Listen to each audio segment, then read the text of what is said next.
their quarterbacks. And they're talking. Really well done there. Really well done. Dan Orlovsky, Field Yates is here. Adam Schefter is with us as well. We have a lot to get to, so we're going to start off with Shefty. Hello, Adam. What is the latest on the Commanders' wideout, Terry McLaurin?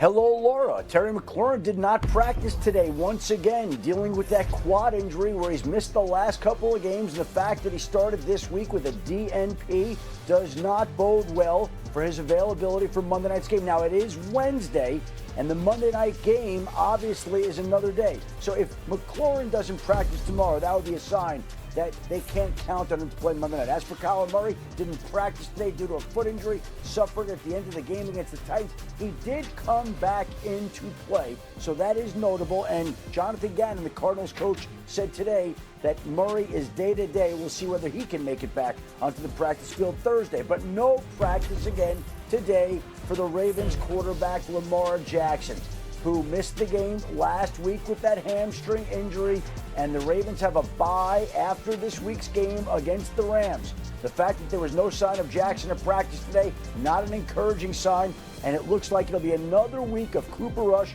in a week in which there will be more Ravens missing, but there was some positive, encouraging news today. Kyle Hamilton and Ronnie Stanley both returned to practice today, offering some hope and encouragement that those two key players could be back for Sunday's game before the bye against the Rams. Just a rash of injury for those Ravens. More from Adam throughout the show. And as you heard Adam say, Field, no practice for Lamar. They do get a bit of help, hopefully, with Kyle Hamilton, Ronnie Stanley back. Any hope for the Ravens against the Rams this weekend? Very concerned. This Rams team, which, by the way, lost in very disappointing fashion last Thursday night, is going to come to Baltimore extremely disappointed after their defeat against the 49ers. I'm concerned because the offense had really no answers last week. Of course, the defense had zero answers. I thought that maybe last week the way that the Texans would approach the Ravens offense is we're going to stack the box and make Cooper Rush beat us with his arm. Believe it or not, they actually saw the Ravens did a lower percentage of stacked box runs for Derrick Henry than in the 5 or 4 weeks leading up to the first full game without Lamar Jackson. Like, they basically just said, you're just not good enough right now, even with Derrick Henry running the football between the tackles. They're really, really threatened by you. If you're looking for a confidence builder right now, Dan, it's your offense faces the Ravens defense or your defense faces the Ravens offense. Obviously, the Texans are a great defense. They're number one in points per game allowed so far this year. But because of the injury attrition, I just don't see it against this Rams team this weekend. Yeah, I see the Rams very much so winning this game. They're going to be able to run the football. We know this run defense struggles. Bad. This defense cannot get to the quarterback. You give Stafford time with this passing group and pass concepts designed, they'll be just fine. I'll say this about the Ravens. Just get to the bye week. I can make the claim that the bye week is more important than the game. Yeah. And that's crazy because you're sitting there 1-5. But get to the bye week, see how healthy you can get. Obviously, Lamar leading that way. And then figure out if you can realistically make a run. If you can find a way to win this game, that's absolutely sensational. But coming off of how you looked last week, it's really hard for me to try to think of a way. They got to get to the bye week. The division they play in helps right now because they have 2 games against Pittsburgh coming up, so they can potentially cover some ground. But they got to start playing good football. For sure. You know, we can sit here and talk about injuries all we want. There's a lot of teams that are dealing with injuries. Yeah. You have to start playing good football. You have to be fundamentally sound. You have to be in the places you're supposed to be on defense, whether you're a starter or a backup. You got to be able to maintain a block on the offensive side and complete passes on a consistent. Until Baltimore starts playing good football, we're not going to take them seriously when it comes to the playoff conversation. As far as we know, Derrick Henry is still healthy, and Derrick Henry was held to under 50 rush yards in 4 straight starts. That's his longest career streak. Feels like they got to find a way to get him the ball more, get him more success. He gets better as the game goes on, too. All right, new on NFL Live. We're going to go here next as the Lions and Chiefs face off on Sunday night. That's going to be a great matchup. Here's Patrick Mahomes and Dan Campbell today on the game. It's extremely important. I mean, there's no way around it. This is a really good football team that we're going to play. They play extremely hard, and they have a mentality. They're going to come in and win a football game, and so we have to match that intensity. We have to match that mentality, and then knowing that it's going to take our best football. You got to do a number of things with him. You know, first of all, he can smell a rat from a mile away. So if you're going to disguise, boy, it better be worthy of a Grammy. because this guy sees it all and he smells immediately. He can alter protections. He can get to different things in the pass game. But you got to be careful that you don't want to become something you're not either. I'm imagining Patrick Mahomes like sniffing the air, like, I smell that defense. Okay, we know the Lions are an elite offensive team, leading the league in scoring and fifth in efficiency, but they're also a top-notch defensive team, ranking second in defensive efficiency behind only the Vikings. Last year, only one team ranked top 5 in both offensive and defensive efficiency, and it was the Super Bowl champion Eagles. Pretty cool to see them get to full strength, getting Aiden Hutchinson back this year. Dan, what stood out to you about the Lions defense so far this season? Old school principles in a new era. They play defense in a way that not many teams in the NFL do. Number one, they are violent at the line of scrimmage, and they believe in rerouting. They're playing man coverage across the board, immediate reroute at the line of scrimmage. We don't see that from corners a lot.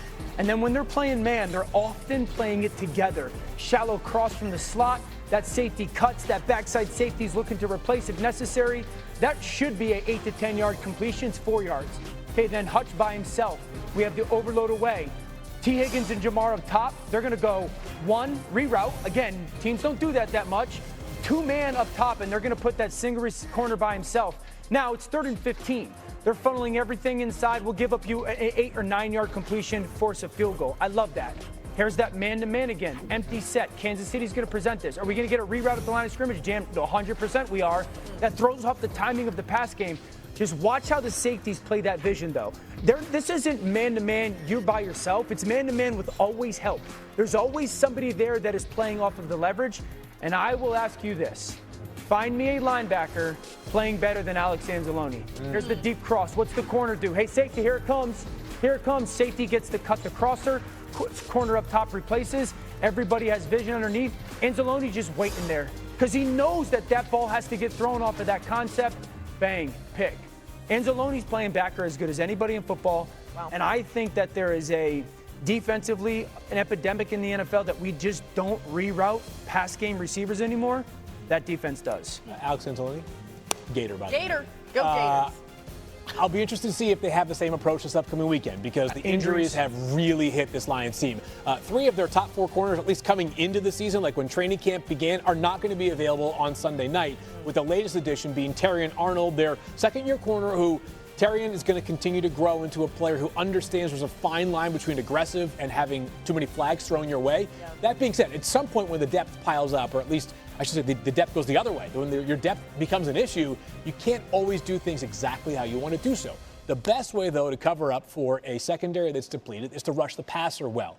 This past Monday night, the Chiefs didn't win the game, but they protected Patrick Mahomes at a very high level. He was not sacked once by a Jaguars defense that had been very aggressive all season, had done a good job of piling up those sacks. And, of course, as Dan Campbell alluded to, Patrick is not going to be fooled by much. So if you are going to bring pressure, to try to account for the fact that you are thin in the secondary, as Dan Campbell also said, it better be the ultimate disguise because there are very few things at this juncture of Patrick's career that totally catch him off guard. Didn't seem like the Jaguars were able to catch him off guard much on Monday night.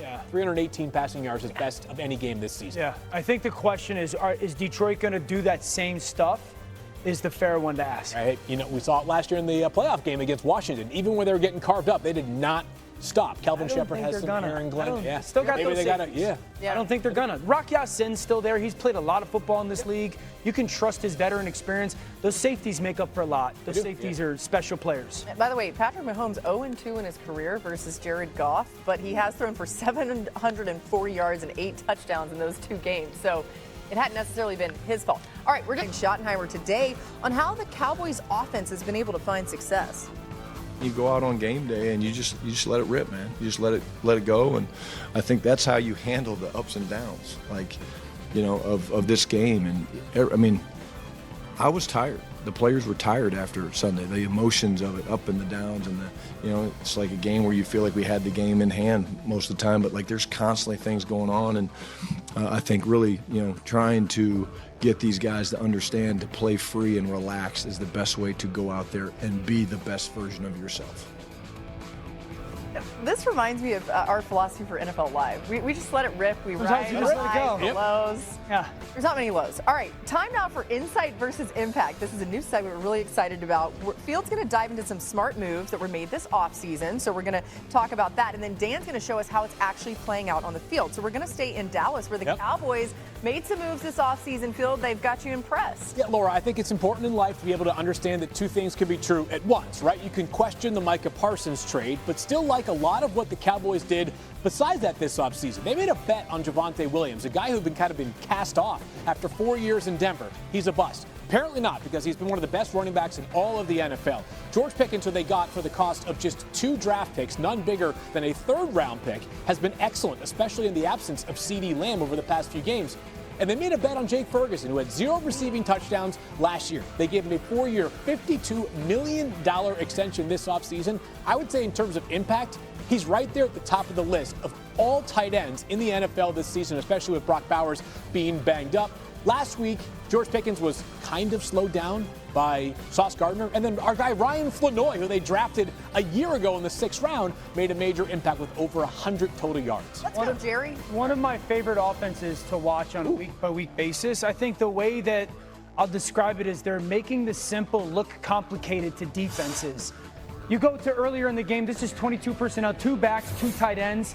And this is going to be just a counter to your back, Javonte Williams. You're not looking for home runs. You get down block, you pull the backside guard.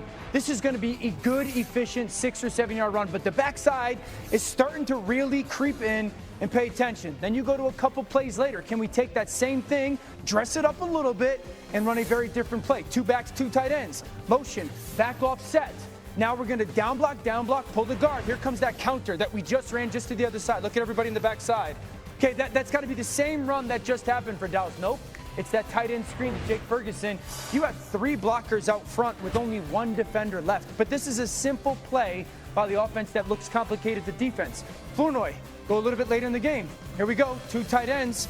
Now, are we going to get that same action? Is it going to be that counter that we've seen the counter run? We've seen the counter screen. We just saw this motion. Yep.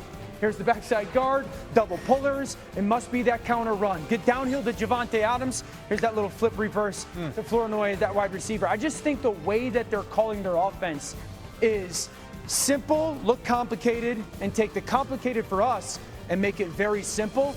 I really like that Schottenheimer's like, hey, we're just letting it fly. But we got to credit him. This offense is incredibly creative, and they're tying it all together. It's all happening with a lot of offensive line injuries as well. There are 3 starting Tylers along the offensive line, have been very banged up of late. Sounds like some reinforcements coming, though, in the form of Tyler Booker, their 1st-round pick, getting healthy. Yeah, that's good stuff. And when CeeDee Lamb comes back, just imagine. A fun offense. All right, let's talk about the Patriots a little bit. They're off and running. Of course, a big, big deal. This win over the Bills, the Drake May era with Mike Vrabel has had very good returns so far. Phil, just 5 games into this season, what moves from the Patriots offseason? They did a lot of different things. What has impressed you the most? Yeah, I don't know if there's a relationship in the NFL right now that's more important between a young quarterback and the play caller who's tutoring him. And right now the Patriots have found a perfect marriage between Drake May and, of course, Josh McDaniels, back for his 3rd stint with the team. And Josh, of course, worked legendarily with Tom Brady for a long time. This is his first young quarterback project in quite some time, though, right? At least to this level. And Drake May, I think about him like this. He's got so much improvisation skill in his game, and he actually almost feels better when he's allowed the liberty to do things outside a little bit of structure. Not that he's not dropping back, no play action. I'm just saying that, like, that's abnormal for McDaniel's offense, yeah, too. he has adapted to the player that he has in Drake May, who is dissimilar to any quarterback that he has ever coached. So not just Josh McDaniels, but also Stephon Diggs, who in each of the past 2 games has gone over 100 yards for the Patriots, seeing north of 40% of the targets in those 2 games. He has looked like vintage Stephon Diggs. Yeah, quick learner. That's the thing that has really started to stand out for Drake May. And you talk about that play caller. When the play caller